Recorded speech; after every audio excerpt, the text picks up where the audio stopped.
My BF made a one-off-putting comment, and I can't stop thinking about it.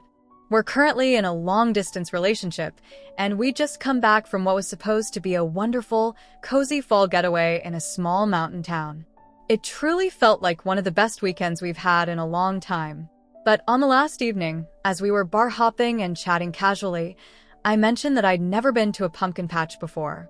His response was something like, "Oh, that makes sense. I was wondering why you hadn't taken me to a pumpkin patch yet." He chuckled slightly, but the tone felt more pointed than lighthearted. Normally, a remark like that wouldn't faze me. But in the 2.5 years we've been together, one of our recurring issues has been his insistence that I don't put enough effort into planning or contributing to our relationship. This trip, like so many others, had been entirely organized and paid for by me, just like the last time we spent a weekend together.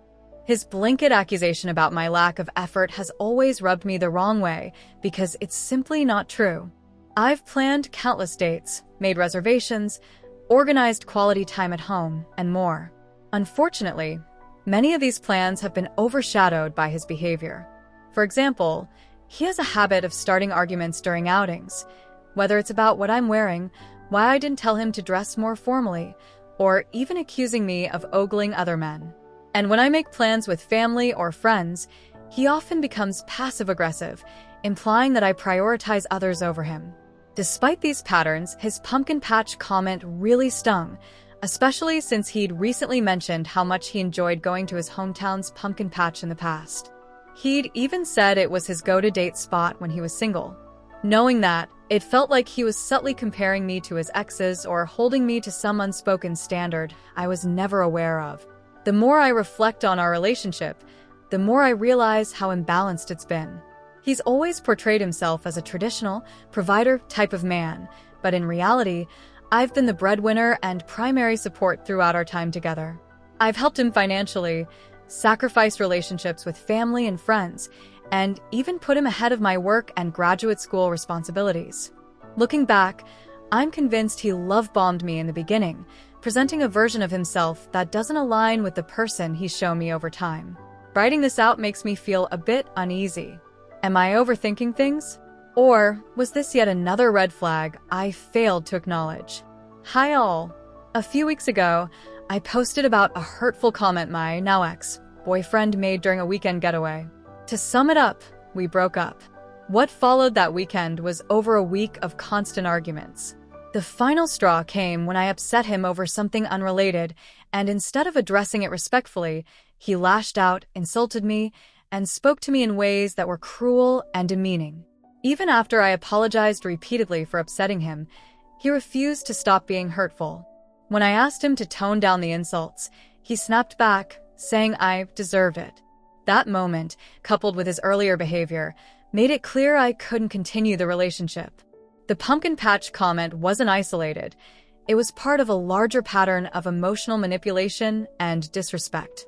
During one of our arguments, he started blaming me for his financial struggles and lack of employment, even saying I had no right to complain about losing one of my 2 jobs. He accused me of being ungrateful and suggested my job loss was karma because I never experienced real hardship.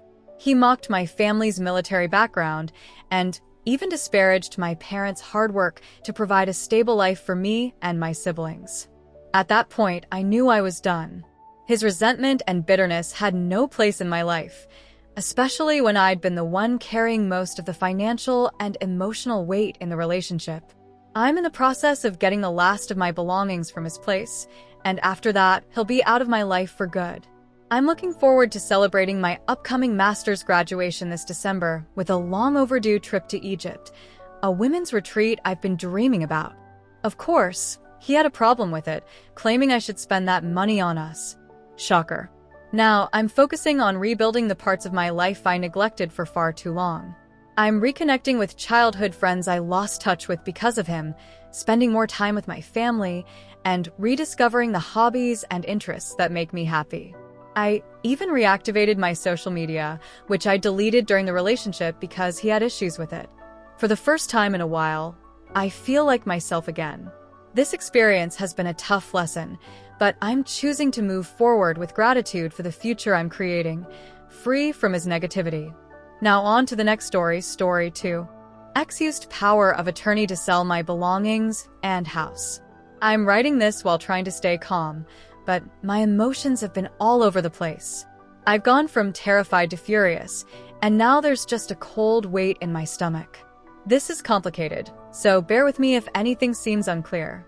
A few months ago, I traveled abroad for over 2 months to receive medical treatment from specialists. Before leaving, I stored my personal valuables at what I believed to be a secure storage facility. I don't have close family to rely on, so I wanted to ensure my belongings, especially items like my computer and important documents, were safe while I was away. I also set up an account to manage automatic payments, particularly for bills related to my old house, which I've been renting out.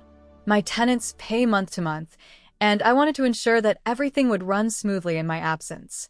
Here's where things took a turn. Some time ago, while in severe pain and heavily medicated, I worked with a lawyer to grant my now ex the authority to make decisions for me if I became incapacitated. At the time, I was too foggy to grasp the full implications of this and had forgotten about it entirely. The day before my flight, my ex blindsided me by breaking up with me. They said they couldn't handle my health issues, claiming they didn't want to be there to watch me die. While my condition is serious, I wasn't prepared for this kind of abandonment. Mentally exhausted, I accepted the breakup and left for treatment. When I returned, I discovered that my ex had used the power of attorney to turn my life upside down. They accessed my storage unit, took all my belongings, and may have sold them. They also entered my apartment and removed more items. But the worst part? My ex used the power of attorney to list my house for sale. They told my tenants that I was bedridden and the house needed to be sold. Believing this lie, my tenants moved out before I returned. I later learned that my house was listed well below market value. A realtor had shown the property, a buyer was found, and documents were signed. Some money has already exchanged hands, and the buyers are preparing to move in. When I contacted the realtor, they panicked upon hearing the truth, but insisted the paperwork appeared legitimate. As if that wasn't enough, my ex also emptied the account I set up for my bills, leaving me with nothing. A critical payment was missed as a result, causing even more stress. When I tried to confront my ex, they wouldn't open the door. After I screamed at them, they finally responded through the door, claiming I'd been in a coma and that they had to sell my things. They even had the audacity to say, "You won't need it anyway." None of this is true. I was never incapacitated during my treatment. I reported the theft to the police, but they claimed it was a civil matter, since my ex had paperwork. They also seemed confused when I explained the rest of the story. I've been told to return tomorrow to speak with someone else who might help, but so far, I've gotten nowhere. Tomorrow, I'm meeting with a lawyer specializing in power of attorney fraud and elder abuse, as it's the closest match I could find. If they can't help, I don't know what else to do. My questions. Is there anything specific I can say to the police to make them act immediately? How badly am I screwed in this situation? Has anyone dealt with something similar, and how did you resolve it? I'm holding on to hope that this will be fixed, but the situation feels overwhelming. Any advice or guidance would mean the world right now. I was a bit paranoid when I wrote my original post, worried about getting dismissive or condescending replies. For context, I'm a woman in my early 30s, and my ex is a man around the same age. The past few days have been surreal and exhausting, but progress is finally being made. I met with my lawyer first thing Monday morning.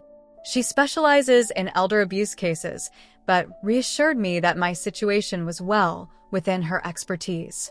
Her reaction was a mix of professional determination and genuine anger, which was oddly comforting. While I felt emotionally drained since Saturday, it was nice to have someone so fired up on my behalf. We spent hours going over the details of what happened. Later in the day, my ex tried to call me. Following my lawyer's advice, I didn't answer, but we listened to his voicemail together. It was bizarre. My ex claimed he was investing the money he took to help me with future bills and even suggested we get back together now that I'd safely returned from my trip. My lawyer laughed. It was one of those moments that felt so ridiculous. It was almost unreal. By the end of the day, my lawyer had uncovered something shocking. My ex had done something similar before. Years ago, he was with someone who was very ill and left them just before they passed away. He took their car and emptied a joint bank account. While the person's estate eventually recovered the car, the money was never returned. My lawyer suspects he's pulled this con multiple times, possibly in different states, and that our entire relationship was a calculated act. He must have assumed I wouldn't come back from my medical trip, explaining his sudden actions. It also sheds light on why he never held a steady job. He's been profiting off people in vulnerable situations. My lawyer wasted no time. On Monday, she sent letters to various parties, including my ex, the storage facility, and the realtor involved in the house sale. The letter to my ex revoked the power of attorney and included demands for my money, belongings, and all related documents. Regarding my house, my lawyer explained that it might be better to let the sale go through and take the proceeds, even though it's not what I initially wanted. It's frustrating, but not a total loss. She also arranged for the locks on my apartment to be changed to prevent further unauthorized access. On Wednesday, my ex showed up at my lawyer's office with some of my belongings. I wasn't there, but my lawyer described the encounter as tense. The silver lining? I got my computer back. My ex also handed over access codes for online investment accounts where he'd placed my money. This made my lawyer furious. It's going to take significant effort to recover the full value of what's left. My lawyer is already working to untangle everything. She suspects the power of attorney itself is questionable and believes the paperwork claiming I was incapacitated was either forged or improperly obtained. The timing is suspicious. It aligns with my hospitalization and the signing of the power of attorney. She plans to investigate this further by contacting the hospital and other relevant parties. Current situation. I now have my computer, which feels like a small victory.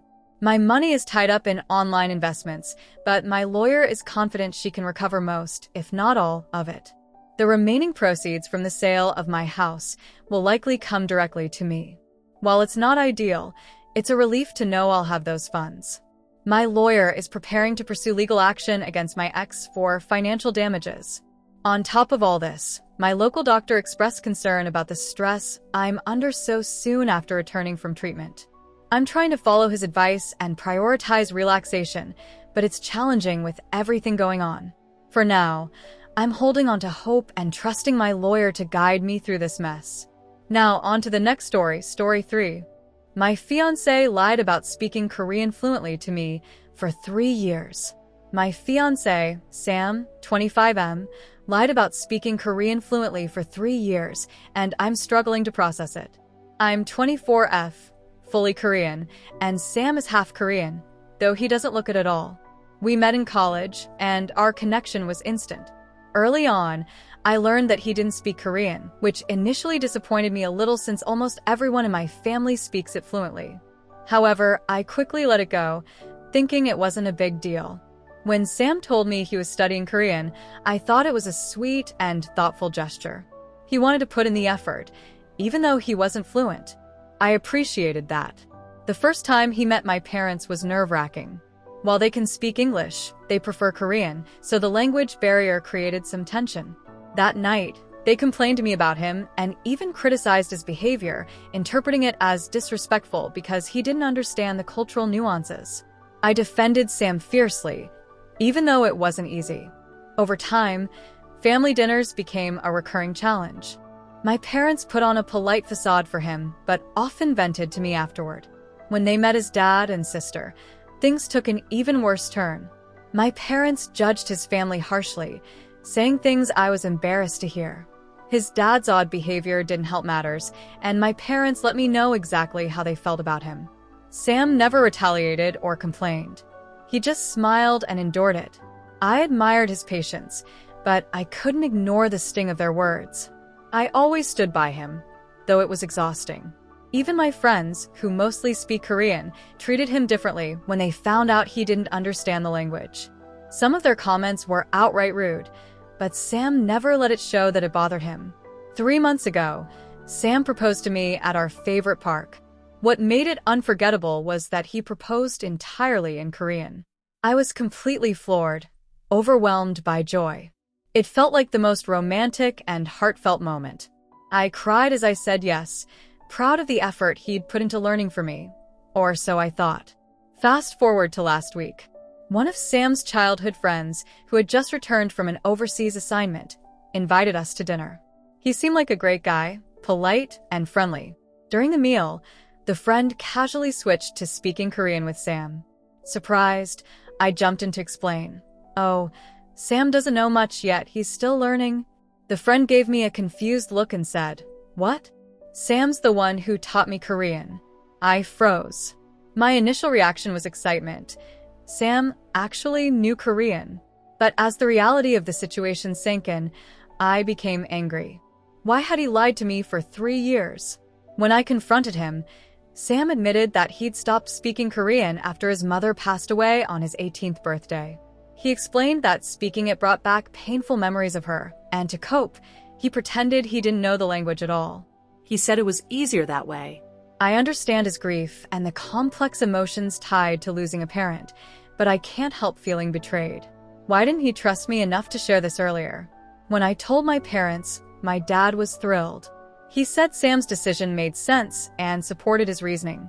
My mom, on the other hand, looked horrified, suddenly remembering all the cruel things they'd said about Sam and his family in Korean, thinking he couldn't understand. While my dad shrugged it off, my mom seemed deeply ashamed. As for me, I'm conflicted. Part of me sees Sam as noble and selfless for quietly enduring all the negativity from my family and friends without ever holding it against them. But another part of me feels betrayed. Was he using his fluency as an advantage, silently observing everything without revealing his true self? It feels like he was eavesdropping on my life for 3 years. Our relationship has always been perfect otherwise. This seems like such a small detail to dwell on, but it's hard for me to shake the feeling of mistrust. Am I overreacting for feeling this way? Should I let this go? Or is it reasonable to expect more honesty from him moving forward? First, I want to admit that I was completely in the wrong for making this situation about myself. Reflecting on everything, I realized that my parents, my friends, and even I behaved horribly. I take full responsibility for my actions and attitudes, and I agree with the criticism I received. The same day I posted the thread, I decided to take immediate action. I invited Sam over to my parents' place for dinner, but before that, I stopped by his family's house. I needed to apologize, not just to Sam, but also to his dad and his younger sister, for everything. The embarrassment and guilt weighed heavily on me. When I arrived, I poured my heart out, apologizing profusely to his dad. To my surprise, he just laughed. Sam's dad turned out to be incredibly understanding and kind. He spoke Korean fluently, which I hadn't realized before, and shared that he completely understood why my parents might have been the way they were. He even told me a story about when he first met Sam's mother's parents in Korea. Apparently, Sam's mom had warned him about her family's attitudes toward preserving their language and heritage. Despite a rocky start, things changed dramatically when he surprised them by speaking Korean fluently. Over time, their relationship grew stronger, and now, even after Sam's mother passed away, he keeps in touch with her parents, calling them twice a week to chat. Hearing this made me feel even worse about how things had played out, but Sam's dad reassured me. He said he admired how I had defended Sam to my family and friends, even though I had no idea he understood Korean all along. Then there was Sam's sister. She's only 12, but she's so sweet and mature for her age. She told me something that melted my heart, that Sam began teaching her Korean again when he started dating me. It was precious the way she described it. While their dad also teaches her, she loves learning from Sam. After that, I sat down with Sam. We talked for hours, pouring out our thoughts and feelings. I admitted all my concerns, the betrayal I felt, the doubts that lingered, and he patiently addressed each one. Sam apologized for keeping his fluency a secret for so long. He told me it wasn't out of malice or deception, but because he didn't want to associate the language with the negativity he felt from my parents and friends. To him, Korean was something deeply personal, something pure that connected him to his late mother. He feared it might lose its meaning if tied to those negative experiences. As he explained this, I realized how much I understood him on an emotional level. For the first time, Sam opened up about his relationship with his mom. He told me how close they were and how much he missed her. I cried as he spoke, feeling his love for her in every word. He also shared how she had teased him as a teenager, warning him about the challenges of marrying someone fully Korean. At the time, he didn't truly understand what she meant until he met my parents and friends. I even learned that Sam had lived in Korea for the first 12 years of his life, something he hadn't shared before. This revelation made me feel even closer to him. Since our conversation, our relationship has become stronger than ever. My doubts have disappeared, and we've made a promise to be more open with each other moving forward. Sam has been speaking to me in Korean much more often now, and I love hearing it. One of the most touching moments happened when Sam took me to visit his mother's grave. He knelt beside me and spoke to her, telling her about me, how he knew I was the one he wanted to make new memories with, and how he would have to break a promise. I couldn't stop crying. It was one of the most emotional moments we've ever shared. Later, we had dinner with my parents. For the first time, Sam spoke to them in Korean. My parents apologized for their past behavior and harsh words. Sam, in turn, joked about their initial disappointment in him, making everyone laugh and easing the tension in the room. Then something unexpected happened. Sam mentioned his mother's maiden name, and my dad's face lit up. He seemed to recognize her family and grew incredibly chatty, more excited than I've ever seen him before. Toward the end of the evening, Sam shared some big news. His family is planning a trip to Korea this summer, and he offered to pay for all of us to join them. My parents, who haven't been back in years, happily accepted his offer.